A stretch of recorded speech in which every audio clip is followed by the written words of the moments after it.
It brings the message from 1961 to the forefront with different tools to resist the negative and to augment all of the positive, which is love and family.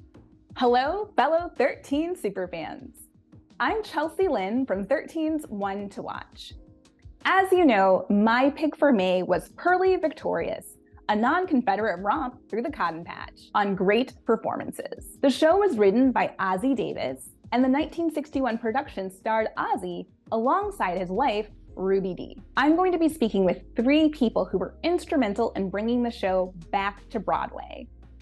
Ossie and Ruby's children, Hasna Muhammad, Nora Davis Day, and Guy Davis. This is the first Broadway revival of Purlie Victorious, and of course now it's available to even a wider audience through great performances.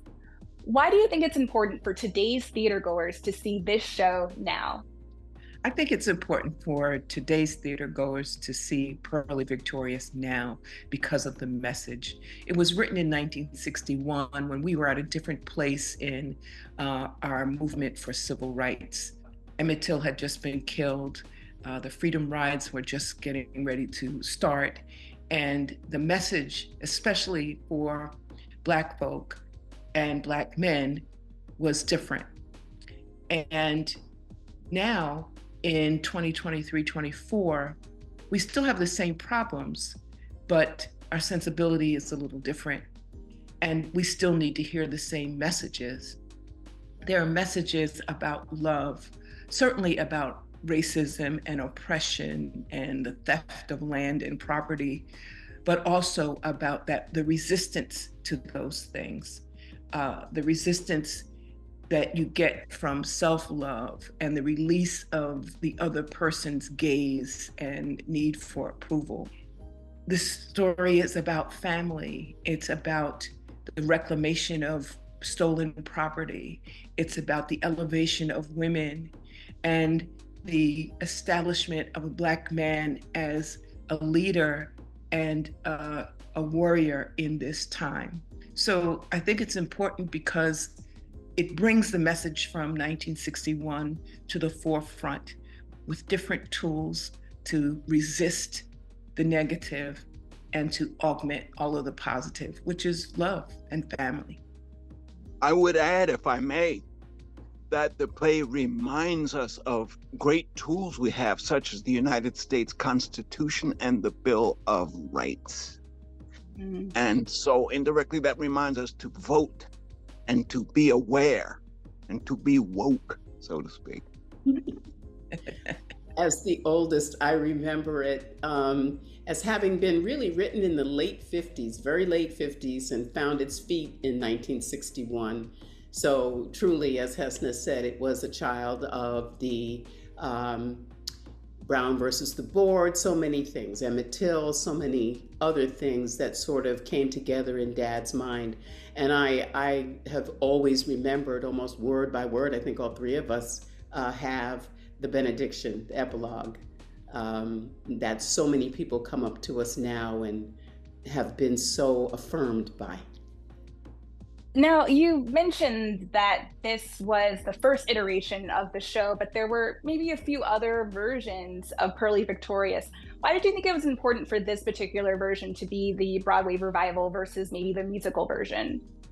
Purlie Victorious was sort of on the shelf, unless it was community theater. Some people didn't even realize that there was a Purlie Victorious upon which the musical was based. And we wanted to make sure that everyone knew, as we do, about this classic, this timeless piece upon which the musical stands. And we're happy to have the musical, but we want everyone to remember the play itself. You know, why do you think he decided to utilize humor and satire to convey this very serious message? First line of his autobiography was, "I was born to laugh." Dad was above all and self-defined a playwright. And he started with a very angry play called Leonidas. He wanted to rage against the machine. He wanted to rage against racism. but somehow it just wasn't working. And so he happened to have been involved with the World of Sholem Aleichem and with people like Howard Da Silva, who talked about the Yiddish fools of Chelm and how they addressed the oppression that they were under with humor. And as he sat night after night watching it, I believe he might have been the stage manager actually, as he sat watching it, he found that the humor spoke to him in a way that his vitriol had not, and he decided to recast in his own mind the story of Reverend Pearlie Victorious, and that's how it came to be written. And he was a genius himself, so he knew all of the different comedic forms, and always told us that it was a farce. But we come to know that just as humor, as comedy. While you're laughing, you're learning. In addition to the humor being one of the ways the play translates into a musical, it's the music of the language. Dad's language was unique and lyrical. And I think that also makes it easy to translate from the page to the voice. This play, the Pearlie Victorious, the production that was just revived, was seen in its original form 62 years ago by Reverend Dr. Martin Luther King. It was seen by Malcolm X. It was seen by First Lady Eleanor Roosevelt. It was seen by W.E.B. Du Bois. These are just a few of the luminaries who saw it. But Martin Luther King and Malcolm X did not live to see the musical. Living in the world that this play addresses, the world of hatred and violence and racism that must be overcome. They did not live to see that musical. Speaking of First Ladies, the revival was seen, I'm told, by Miss Hillary Clinton, and I'm very glad about that. This play gets around. It sure does. I saw a photo of Hesna and Secretary Clinton at one of the evenings for the show. So you're right, she definitely was there. You know, you just mentioned several luminaries that saw Pearlie Victorious the first time it was on Broadway in '61, Martin Luther King among many others. Growing up with your parents as parents, it must have just been very interesting to have those types of big names in history be personal and family friends. Can you share a little bit of what it was like to grow up with Ozzie and with Ruby? Well, I'll start it off, sisters, just by saying, remember, we just knew them as mom and dad, so we don't really have anything to compare it with. But we would have visitors to the house, such as Sidney Poitier and Howard Da Silva, the gentleman who directed it, and Harry Belafonte, and my folks were friends with Paul Robeson. People from all walks of life would come through our door to consult with mom and dad as friends. There was no fanfare and capes and limousines. It was working actors, working activists. That's the word I'm looking for. And we children were doing regular things. You know, we had our chores and our responsibilities, and we went with them to the rallies and the protests and the theater. And we found ourselves in a very rich environment that fed us in ways that we're blessed to have had those experiences. I know, Nora, you have a phrase. Yeah, it was a phrase I kind of coined years ago: ordinary and extraordinary. And that's how we feel about it. We were never told that we were any better than anyone else, or we were just the kids, and we were so fortunate for Maya Angelou to come through. There were some women who came through, Maya Angelou and others who, we were just the kids, but we overheard history, I'll put it that way. But we didn't say, oh, this is history being made. We just knew who mom and dad were from the very beginning.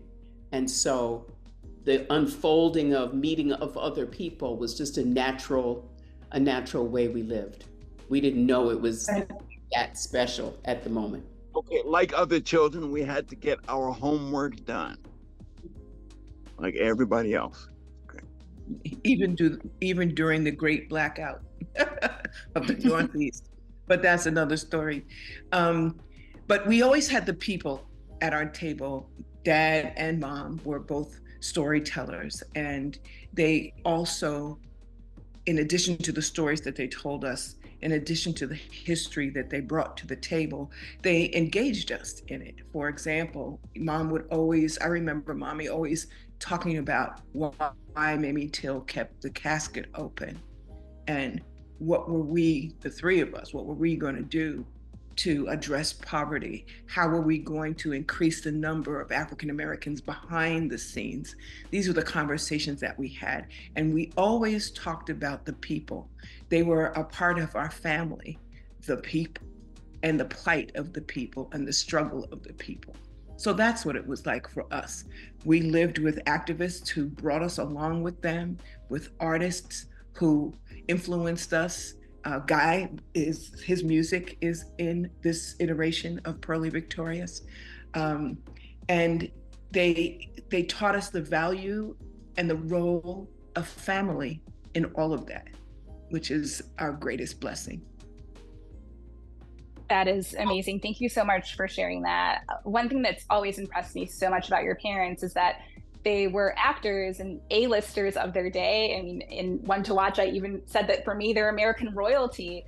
But at the same time, they were so focused on their activism and apparently keeping their kids with 2 feet on the ground. Like you said, you had to make sure to get your homework done, in addition to being sort of witnesses to a first draft of a lot of history. So that is so special. Thank you so much for sharing that. I'll add that we created history sometimes too, because they would borrow some of our phrases, like some of Dad's phrases in his speeches would come from the dinner table. It's not the man, it's the plan. Other phrases that we just sort of, us little geniuses, came up with, and Dad and Mom would take it on out, take it away. Well, that is why you were so effective at keeping their legacy alive today, so it doesn't surprise me. Okay, I have one last question. One to Watch is very much for Channel 13 and PBS superfans, so I have to ask you, do you have a favorite 13 or PBS memory that you can share with everyone? Okay, I'll sneak in by saying maybe more than one. That's seeing Morgan Freeman as Easy Reader. I think it was the Electric Company. And that was before I saw him on stage the first time in the 1970s, where I found him to be magnificent. The other PBS memory is our family. My parents started a show called With Ossie and Ruby, which was a Channel 13 for us, but PBS television show that featured storytellers and storytelling. It was shot out of KERA in Dallas. Part of it. Yeah, true. I was an associate producer on that production, and we shot in Dallas, but we also shot in DC at Howard University in their public broadcast system. So that public broadcast station, I'm sorry. So our ties to PBS and certainly to Channel 13 are so strong still. I'm always looking and fascinated by what public television can do. I certainly know that it was the only venue where Mom and Dad felt that they could be true to who they actually were without the kind of restrictions that other broadcasts might have brought about. Hesna, anything to add? I just love that I was able to see the Dance Theater of Harlem dance the Firebird. That's enough. I love the Firebird and the Dance Theater of Harlem. Mom used to take us to the dance theater all of the time. And that's the memory that I have. I know I can count on PBS to bring me the Dance Theater of Harlem whenever I want.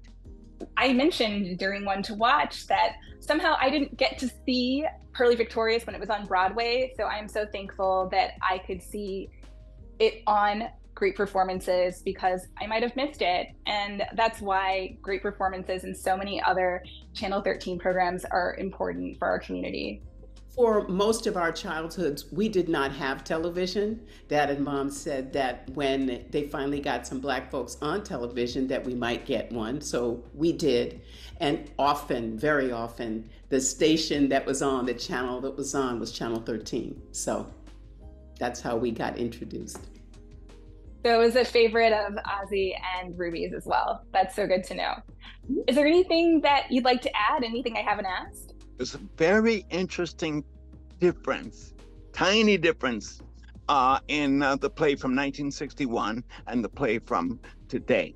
That was old captain is talking to his son Charlie and says, like, boy, are you trying to get non-violent with me? Which back in 1961, we knew what that was. That was the phrase associated with Reverend Dr. Martin Luther King, nonviolent resistance. And when that phrase was used on Broadway in these past months, the younger folks did not really get the impact of that. I wish there'd been a way to change that up. But my sisters and I, as a unit, decided we were going to have all the dialogue exactly as it was back then, now.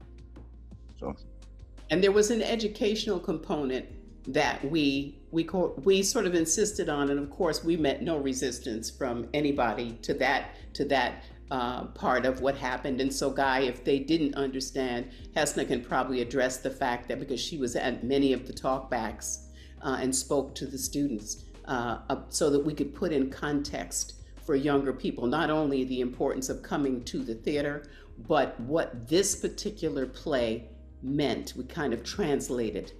Yes, Hesna, didn't we? Yeah, absolutely. Made it more accessible, not only to the students, but also to the educators who have difficulty talking about hard topics like racism and oppression.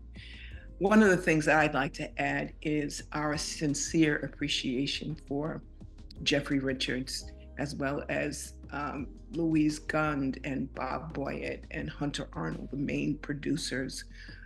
We also want to thank the National Black Theater, who was a partner, as well as Irene Gandy were one of the main producing partners. And if it weren't for Leslie Odom Jr., who was also a producer, and his dedication and advocacy for the play, I don't know where we'd be. His input and his care for this piece of art was phenomenal. And we had such a talented cast, you know, especially with Carrie Young, Heather Alicia Sims, Vanessa Bell Calloway, J.O. Sanders, Noah Robbins, Noah Pizik, Bill Timoney, and Billy Eugene Jones.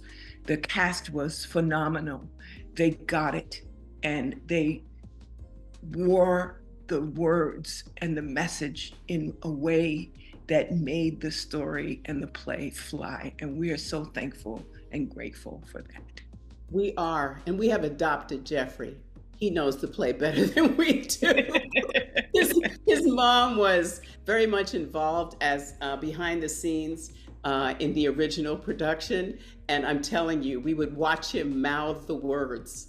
He knew the words in the way that we do. So it's been like an act of love, a coming together, an intersection of interests and of appreciation for this play and for this message. So it's like the perfect time with the perfect people. And we're grateful for Channel 13 for being a part of that as well. Yeah. Well, thank you for joining me today, Hesna, Nora, and Guy.